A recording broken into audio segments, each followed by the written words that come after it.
இன்றைக்கி நம்ம வீட்டு சமையலில் முந்திரி பழம் சட்னி பார்க்கலாம் வாங்க. அதுக்கு தேவையான பொருள் முந்திரி பழம் 2 எடுத்து கழுவிட்டு நல்லா கட் பண்ணி மிக்ஸி ஜாரில் சேர்த்துக்கலாம்.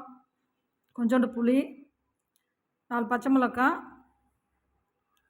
கொஞ்சம் தேங்காய், 2 தக்காளி, கொஞ்சம் மிளகு, கொஞ்சம் சீரகம். இதை மிக்சியில் போட்டு அடித்து வச்சுக்கலாம். இந்த பக்கம் கடாயை வச்சு கொஞ்சம் எண்ணெய், கடுகு, கடலப்பருப்பு, கருவேப்பிலை போட்டு தாளிச்சிக்கலாம். தாளிச்சிட்டு நம்ம அரைச்சி வச்சுக்கிட்டே எடுத்து அதில் ஊற்றி கலந்து விட்டுடலாம். நல்லா கலந்து விட்டுட்டு கொஞ்சமாக உப்பு போட்டுக்கலாம்.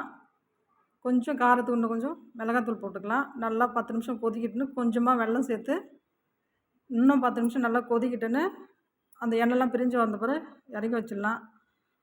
இறக்கிட்டு சட்னி ரெடி ஆகிடுங்க. இந்த பழம் வந்து தொண்டெல்லாம் அப்படியே சாப்பிட்டா தொண்டெல்லாம் காரம்னு யாரும் சாப்பிட மாட்டாங்க. இந்த மாதிரி சட்னி செஞ்சு கொடுத்து பாருங்கள், எல்லோரும் சாப்பிடுவாங்க. குழந்தைங்கலேருந்து எல்லாம் சாப்பிடுவாங்க. எல்லோரும் வாங்க சாப்பிட்லாம்.